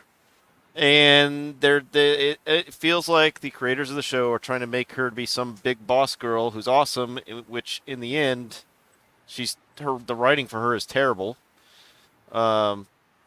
And she should not be trusting this lady at all. The queen should not be trusting her at all, because this woman has flipped sides so many times. It just, the character writing is just terrible for this character. What's her name? Massaria, yeah. So I don't like what they've done with her. Now, the only way they could fix it is something that Gary suggested, is if she has a heel turn and she was doing all this to, betray the queen. But I doubt they'll do that because it looks like they're setting her up to be boss lady or whatever, Yeah. Apparently, it's an improvised scene as well. Apparently, it was Emma Darcy's idea to shoehorn that in, but I was like, This is probably why you shouldn't listen to the actors that are hired to act sometimes, because the decisions that they make don't necessarily align with what's happening in your show. And I picked this article in particular because, as you can see, it's saying Season 2, Episode 6's review bombing explained. So they're saying that this particular episode is getting review bombed. Now, there's two things that are going on here. So if you kind of look at other countries by country, so a lot of the Middle Eastern countries, obviously, they're not going to like this kind of stuff in there. So that explains them, right? But if you look at the United States, which we have all seen that a lot of people are very pro, like LGBTQ, whatever, it's still the lowest rated episode of the entire season. So how do you explain that? It can't just be this kiss. Like I was saying, season 2 has just not been as good as season 1. I feel like it's been really slow And if they're going for like a slow burn, it's not working here because they're not giving people enough stuff to actually hold on to. That now when I post about it on my Twitter, a lot of the replies are like, yeah, I dropped off like during episode 2. Yeah, this is super boring. I'm not watching season 3. And I'm like, ooh, that doesn't sound for... I'd like to make a point though, because the first half of the season, people were saying the same thing, that it was dragging on too much, but then it was all for a point, and you got the payoff in episode 4. Now, that being said, this whole nonsense, I liked it at first, the nonsense of Damon and his weird dreams and stuff. But I think they could have wrapped that up quicker. It seems like it's dragging on too long. Yeah. You don't have to have battle in every episode, like crazy battles in every episode, because that would just get too much on the other side of things, like not enough character development and story, and not just a bunch of battles. But yeah, the stuff with Damon is just dragging on too long. I've looked ahead in the book to see how it turns out, so I kind of got spoiled. But there is some epic stuff coming up. I just don't know if it's gonna happen this season, or if they're waiting until the next season.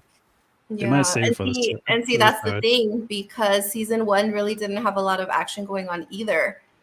But the writing and the dialogue between all the characters was really good, which I feel this season we have a lot of filler conversations where if you kind of take it out of the show, it doesn't even matter in context with anything. Example, this scene. This scene didn't need to happen. No, it didn't. So there's, if you guys have seen it already, there's another scene that was happening where Sea Smoke actually takes it upon himself to find his dragon rider, because they explain in the episode that he likes to have that bond and he's missing that. So I don't understand why they wouldn't show you that entire scene between that happening and then they cut directly into this. Because my thoughts is, okay, the people in the TV show don't know who actually claimed Sea Smoke, right? But the audience does. So why would they cut it off and try to make it like this mysterious thing that, oh no, who claimed Sea Smoke? We know because you just showed us in the scene before this. So why not actually show the people what they want to see, which is not necessarily big old dragon battles or whatever, but people kind of want to see the dragons, me being one of them, and kind of showing how a bond happens between the rider and the dragon, where the dragon is the one that actually is like, all right, dude, I can, I know that you have the blood. Let's do it. Let's be a bond. Then they give you this, where, like I said, if you take it out of the context of this entire show, it doesn't change anything. It doesn't make any sense for them to put this in here. And like, if you scroll down, they're trying to say that it's because it was a kiss between two women and that that's BS. Which is not true. I don't give a shit about that, because even in the books, they allude to Daenerys being, with women too, but this was never in the book. This kiss, and it feels forced because there was no build up to it. It's just all of a sudden, boom, they're kissing. It's like, okay. Yeah, and I don't think that bothers people, because if you remember being a Game of Thrones fan, you're kind of used to this kind of stuff. It was all over Game of Thrones. It was like same-sex people having relationships. So I don't understand why they think that now this is the reason why people don't like it. Like you said, Alf, there was no setup for this. I didn't see any chemistry happening between these two characters the entire season. And then for me, what bothered me the most is that it came off like so awkward and so weird, because there is a power dynamic happening between Rhaenyra and Miss Arya, because obviously, Rhaenyra's the queen. And Miss Arya had just finished confessing to her like one of her secrets, that she was abused as a child by her father. And this was the time that Rhaenyra felt was right to get intimate with her. Like, that's just just so weird to me. And the actress that plays Mysaria, her acting is not very good. I'll be honest. And then can you imagine if this had been like with Rhaenyra had been a man and this happened? Can you imagine the uproar that would have happened? The outrage. Like, everywhere?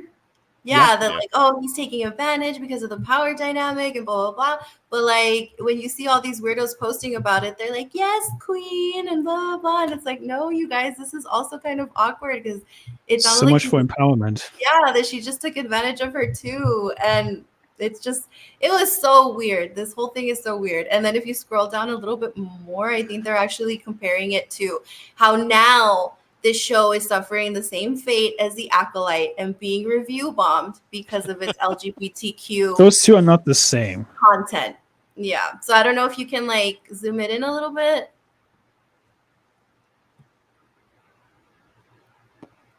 Yeah. And then it should be probably somewhere a little bit more on the bottom because it starts telling you about There it is. Oh, like an acolyte. Yeah, a little bit more to the bottom. Because they're like, yeah, now. There you are. There you go, yeah.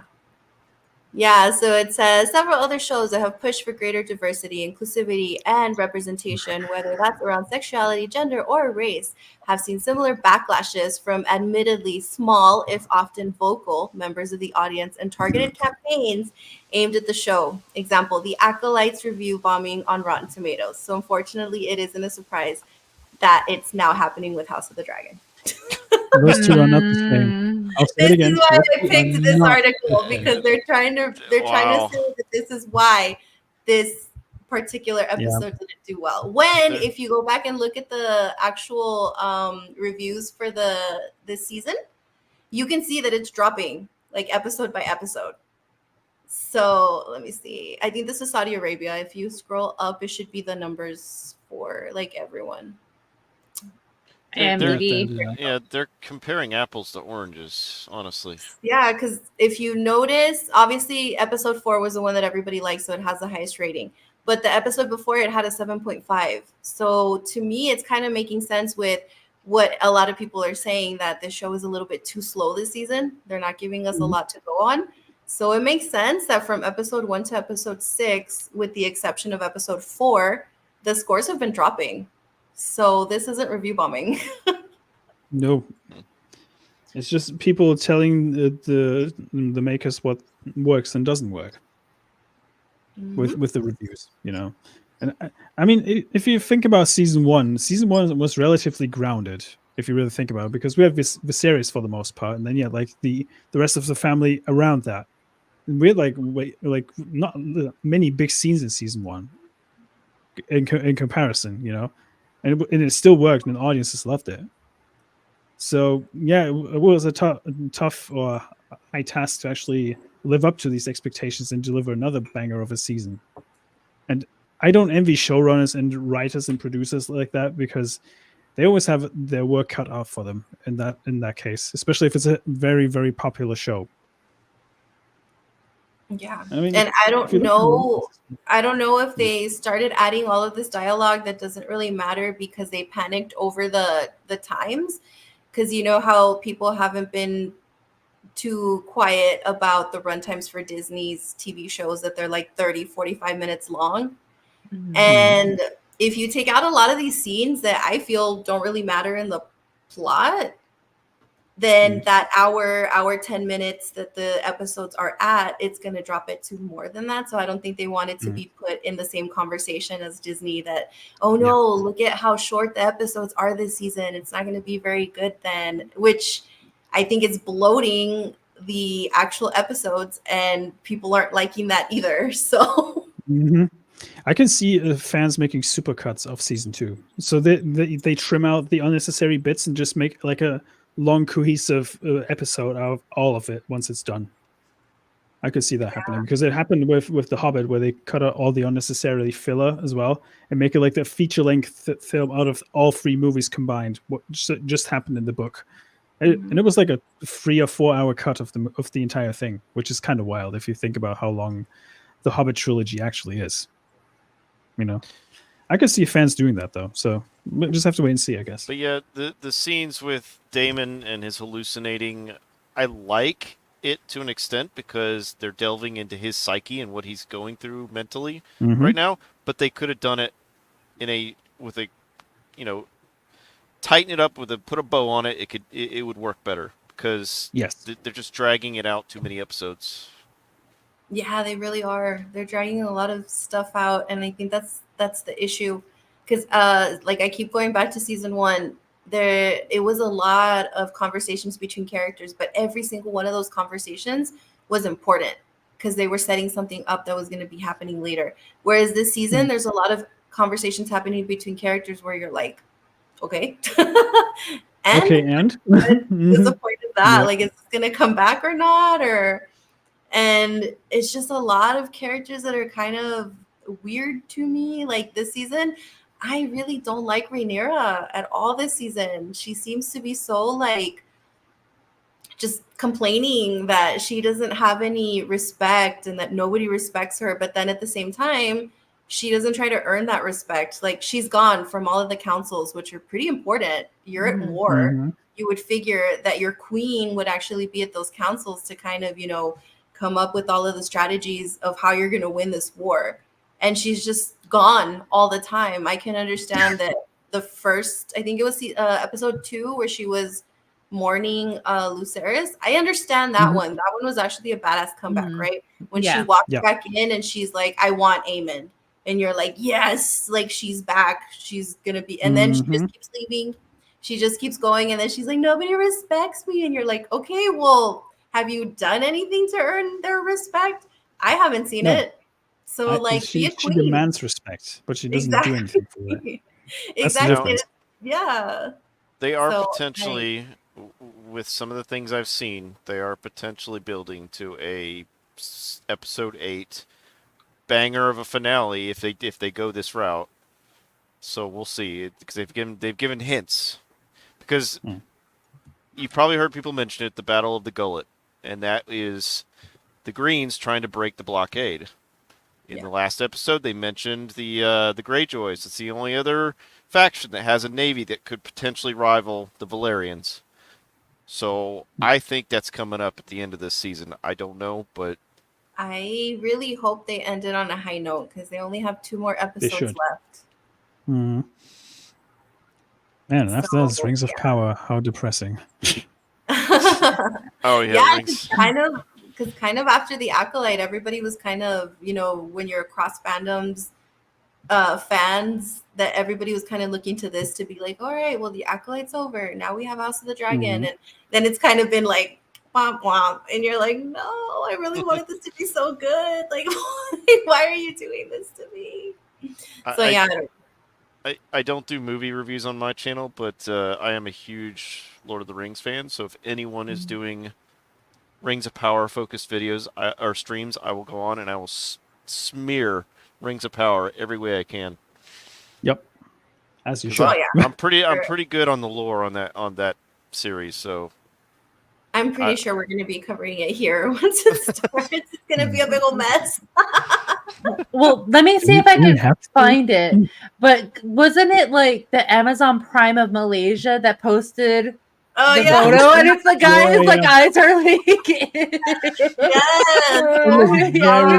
Let me find it. It is so very funny looking.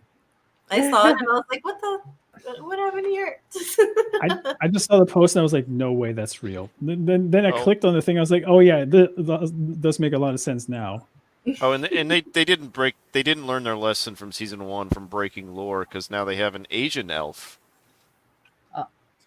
Chinese elf. East Asian elf. Oh yeah. I think he's been here. Among us all along. You mean the pseudo Cyclops? Why hasn't anyone made a meme and put underneath and been like, it's been Agatha all along? This is like her tagline for this. All along. It's like one of those. That's one of those how things are going memes. Well, I mean, go ahead, Smu. It's already bad enough they made Sauron like Coulson to Sauron this season. So they make it one string of bad decision after another. It's actually hilarious to see. Yeah. So I mean, this launched a lot of YouTube careers last year. So yeah, it's going to launch even more. Alf, you might have something here. Just letting you know. But when I first saw this, I was like, oh my gosh, because I had to stop myself from retweeting it. It's like, at this point, I think they know that this show is a bust. Like, it's not happening. It's not fetch or whatever. And then I see like, oh, it's from Malaysia. But still, like, they would probably have like a better ways of marketing, or like, have someone overlook it before it's posted.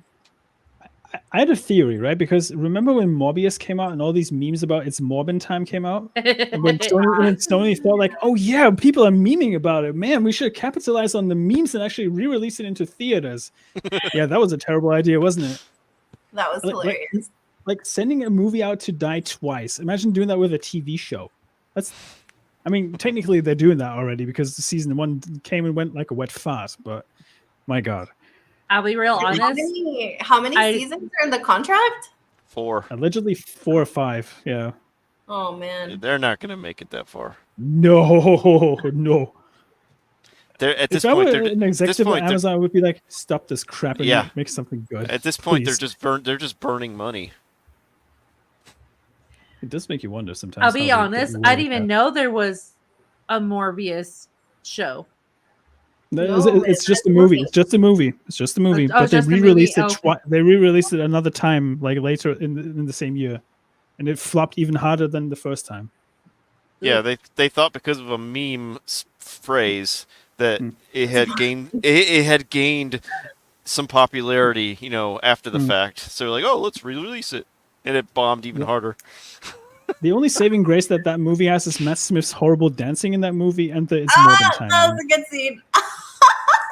That dancing was goofy as hell. Oh my God, it was. But like, he looked good in that movie. So Matt Smith is a good-looking guy. Matt Smith hates when people bring that movie up. By the way, he's not. Okay, Matt Smith is not with House of the Dragon, and he was like, "Yeah, so about what? It's Morbin time," and he just looked at the guy who says Morbin time, like, seriously.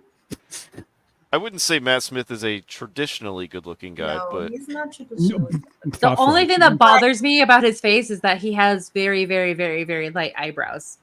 He's got a lot of charm, and I think that's what makes him attractive. In a lot of interviews, he's very charming. So. I started a few 6 months ago. I did a binge of The Crown, and he was in the first 2 seasons of that. He was really good. Yeah, he was really good in that. I liked him in that too. Yeah, I'm just looking at the dancing scene on Twitter right now, and I'm thinking to myself, like, yeah, that's a very, very goofy scene. It's like a 40-second clip. Oh my God. Yeah. Yeah. Glad I never watched that. Yeah, be glad, because it's you thought Madam Web was bad. It was done by the same writers, by the way. Oh, good grief. Oh, that explains a lot. You know what? I would 100 times over watch Morbius over Madam Web, though. 100%, yeah. How do those writers keep getting work? Failing upwards, yeah, Alf. that's actually They keep failing up. Or like a current VP, you gotta have a good mouth game. You have to have alternative talents, skills. Well, Liam Neeson, I have a particular set of skills. So let's just say, you know how to breathe very well. Did you guys see that? I think there was a clip going around on Fox that they were calling her and telling her that, or not calling her, they were saying that she was the original Haktua girl. Yeah. Wahakua. I've seen that. Oh my gosh. And they actually said that on Fox. That's the dancing scene from Morbius that I just put in the private chat. I kid you not, that's the dancing scene. That's the in the private chat. If you want to show it. If you don't, but I think you'll get a laugh out of it. That was the first time I've ever seen that scene, and I like it. I like that a lot. It's goofy. It's one of 2 redeeming qualities of that movie. It's because he looks good. He does look good. Oh my gosh. Oh. Is that what I think it is? Is that what I think it is? Oh, yeah, it's the one we shared last night. Oh god. Oh. Oh no. Yeah. What is it? Oh yeah. That. Oh my god. They're working on her facade for Mount Rushmore. Man, they got a good angle of her. How did she not think that? How did she like not realize how this was gonna go? That people were gonna start like making fun of her with things like this. Like they started making fun of her when she became vice president over all this stuff. She didn't think it was gonna come back again. You know you have problems when your VP thinks that Wakanda is an actual country, a continent. She actually made a Wakanda Forever video, and she even does the X sign in the video. It even says endorsed by Kamala Harris at the bottom. I'm like, oh my gosh. What? There's this lady on YouTube that actually imitates her, and she sounds like her so much. And I guess she's going for that look now too. Oh, and her videos are so hilarious. I mean, politicians are meant to be made fun of. If she can make it, then more power to her, you know? And the thing is, though, is that like Kamala is a meme by herself already. Yes. You don't even have to make fun of her. Like the actual things that she says are dumb that you can't even tell the difference. Ukraine is a country that is small and it's next to another country that is bigger.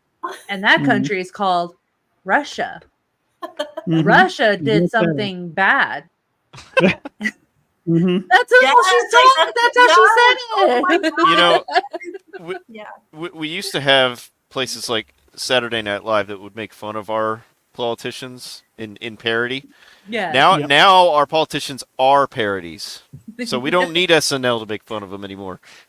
No, we got YouTubers to do that, or Twitter, you know. But they are the living parody that used to be parody. That's why I love watching all of Just imagine Trump going on stage. Sorry, Lou. That's why I love watching his speeches at his rallies because he's so funny. Oh my gosh! Like he won't stop going on about his sign that saved his life. Like imagine Trump going on stage, saying like, "I'm embracing the Hawk Tour, so I brought Hawk Tour go on stage." Oh my gosh, he would never. He would kill his entire. Imagine he did that on the debate. With Kamala? Yeah. Oh. Well, to be fair, Kamala, you did a lot of Hawk Tour in your past. So. I don't even think Kamala would even know what that is. She'd be like, I've never been to that country. Like something stupid. Is that an Indian tribe? Yeah. I think she would probably think it's an Indian tribe or something like that. That is. Yes, they have a pretty big reservation. But enough for you to never mind. I'm not going to go with that joke. I'm stop there. This is my channel. I need to be thinking of. Sorry, but I don't know. Just we got to pray hard for this country, guys. Well, one, we all know that Dawn is gonna smear that hyena laugh right across the USA. I could have said that better, but yes, no, we got to pray hard for this country because Kamala. What was it? What I saw earlier today, there was a meme that said like, "Oh yeah, Kamala can make her own memes on her own," and then there's a Trump side-by-side comparison where he's like, I will deport trillions of Mexicans back to Mexico. And I was like, that's actually funny because he would do it. So it's just because he's known to say things like that and people write on that. Well, when he came to like the area that I live in, where he's like, oh my gosh, this is a terrible town. Like, this is so awful. Like, sir, that's actually like the other town across. Where he's like, oh yeah, well, it's like flying over El Paso. He's like, that town looks like crap. He's like, no, that's actually Juarez, Mexico. Oh, yeah, that makes a lot of sense. Yeah, that makes sense now. Yeah. I'll send you something in the DMs on Twitter. Oh my God. More DMs on the Twitter side. Okay. Yeah. I'll send it to you too, Nomi. Hang on a sec. Well, you don't want to share that on stream, I think. Oh, okay. I thought this was like a. No. Don't share it. No. Okay. Just You'll see what I mean when you see it. Okay. But Says with all either There you are. Yeah. Oh, Thank God for the internet. man, oh man, I can't wait for their first debate. It's gonna be good. ooh. But It's with gonna other be than good. that, Alf, tell us a little bit more about your channel, like how you started and what you really wanted to like. I don't know, like, because honestly, how I know you was just through mutual friends and me just growing a friendship with that. But where did the origin of Horny Alf start? I'll try to keep it concise, but how I found this corner of the internet's how it really started, and it all is surrounding a topic that we talked about tonight with Gina Carano when she got fired. I went on a binge spree of looking for YouTube videos on it, and that's when I stumbled upon Drunk3PO, Geeks and Gamers, Gary, Az, and it just snowballed from there. So after a few months of watching F&T, I started doing memes, ended up getting recruited in the Legion of Memers. Then, I eventually got to go to meetups in Dallas, but watching Az do his gaming streams, watching Gary, I mean, I'm not much of a for pop culture, doing pop culture videos, because a lot of times it's hard for me to just sit there and talk about, on my own about something like that. But I was like, what can I leverage? And I've always been a big gamer. I had comic books, but I wasn't really a diehard comic book guy. But I was a diehard gamer, so I was like, I've got all these old game system. I can do classic streams. I can do modern streams. I decided just to jump into it, start a gaming channel. And I know I'm learning, watching Jeremy talk about multiple times, the algorithm is a real thing. So I decided I'm going to go with one thing for my channel, and that's gaming. And that's where I started. It's a little over a year ago. And I'm, as of right now, at 460 subs. So I am 40 away from 500, which I need for monetization. My viewing hours still aren't there, but they're coming along because I've been streaming more often.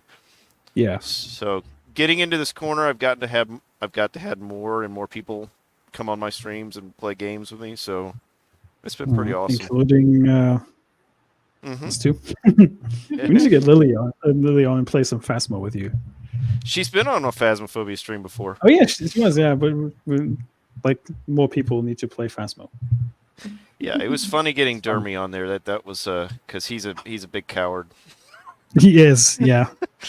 And I thought I was a bit giant coward at first when I started playing that game, but I'm doing pretty well. The first time the ghost hissed in our ears, next thing you hear is Dermy, and you could see one of my shorts. He's like, nope, No. as he's walking out the house. Yep. Oh my I god. remember The that. first time I ever played Phasmo was with you, Alf, with horror and Okay. with Devil. Yeah. Yep. Yeah. Yep, and I've had to switch out a lot of my regulars. So Gal and Devil were one of my regulars for my multiplayer streams. Well, Devil got a new job, so he can't be there on Sunday nights. And Gal's heads it kind of up and down with her schedule. So it's I just reaching out to people, get people on the show just to play games and whatnot. So, but that's pretty much my channel in a nutshell. Is I just like to do gaming. I do a mix of modern games and classic games. One of the best streams I've had recently, I played a game from 12 years ago, a wrestling game, and I got over 100 views on that. That's not typical for my channel. So, yeah, I mean, wrestling is still popular, believe it or not. It's got a big crowd.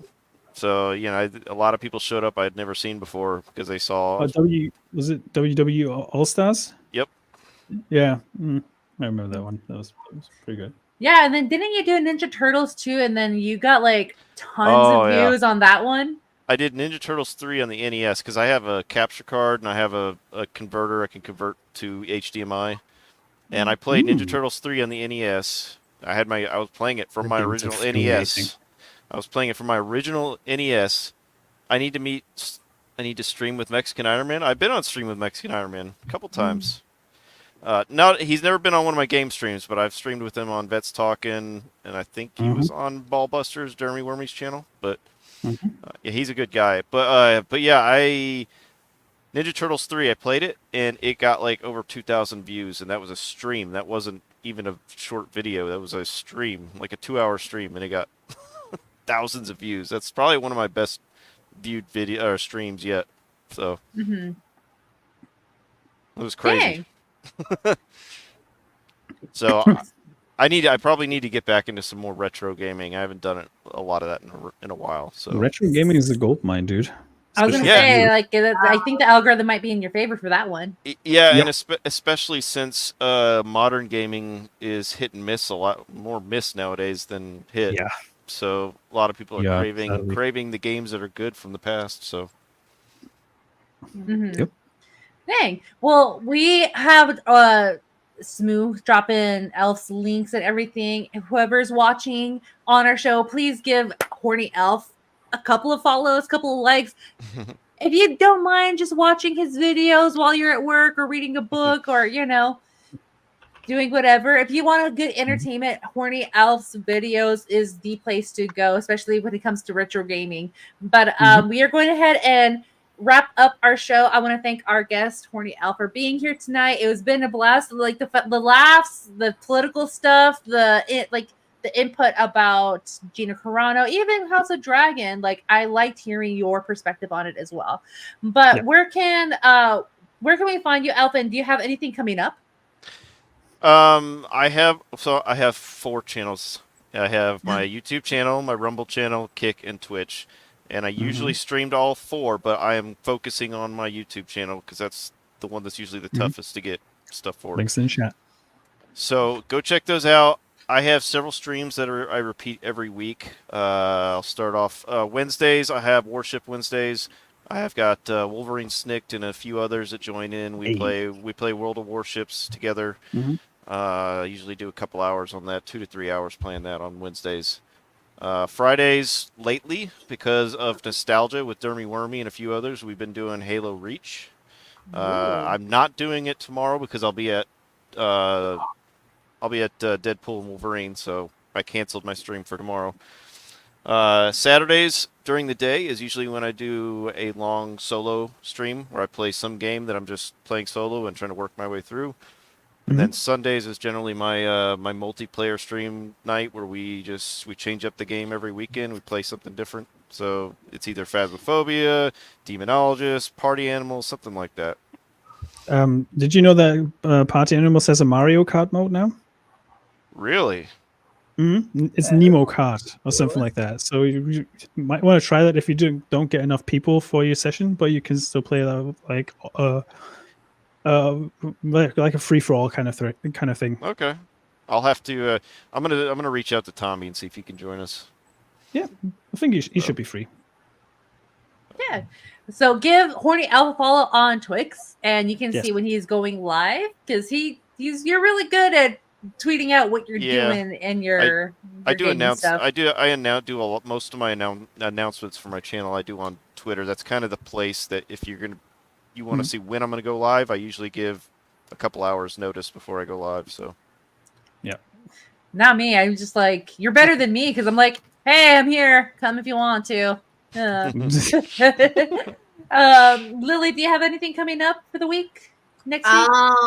Next week, no, just the usual streams on Wednesdays on Midnights at Espanol, just wrapping up everything that's happening in the week too. And then, of course, the streams here every Thursday with us. So make sure you guys aren't missing it. And if anything does happen to come up, I'll usually post it on X as well. So yeah, that's pretty much it. Nice. Smu the DJ, you've been streaming quite often. What do you got going on? Not much during this week because I'm working nights as of tomorrow. You might see me streaming at odd hours and maybe some retro gaming, but I think this weekend I'm just going to take it easy and just rest up a little bit and then kick off things again, but as of Monday. So you can find me on this channel streaming games usually, or on Twitter posting the odd meme or commentary on certain things. Yeah, and I also got revived my gaming channel, Gaming with Smu again. I recently uploaded like 10 videos to it, and they've been gradually been drip fed to the audience, so they have something to watch. I'm like 158 subs on that one, but I don't plan on getting that monetized anytime soon. Just uploading stuff there just to show my passion for gaming, really. So that's pretty much it. Okay. Well, yeah, I've And seen you you can usually getting find me on Thursdays here on this show. that. You can always rely on that. Smu will be here on Thursdays. As far as me, guys, I am Nomiwithoutyou. You can see me streaming over on my Kick side, Nomiwithoutyou. I usually stream with Dreaming Tabitha. We're usually doing chaotic things like playing Fortnite or golf with friends. But I think I'm going to start getting into, because I have Resident Evil, so you might be seeing that coming from me, playing Resident Evil games. You can always catch me here at the YouTube channel at Nomiwithoutyou every Thursdays. I'm one out of many hosts here that just hang out and come through and just want to chat about, current topics. I'm also with Midnight's Edge Espanol, going over there, getting into the shorts again. But as far as that, if you see me tweeting it, if I'm going to be on a stream somewhere, you can usually catch me there reposting it. I want to thank everyone who has been in the chat. Nerd Takes, Dom H, I just see you coming through. You saw Wolverine and Deadpool Wolverine. I cannot wait to see it. But I'm glad you got to see it, Dom H, and thank you for coming through after the movie. Hey, yes, it's been great. Wiley Dave, good night. It's been nice to see you guys. As for everyone here at Dames and Dorks, I hope you have a good rest of your week and catch everyone here on their own channels and on their Twix. And you guys have a good night. Take care.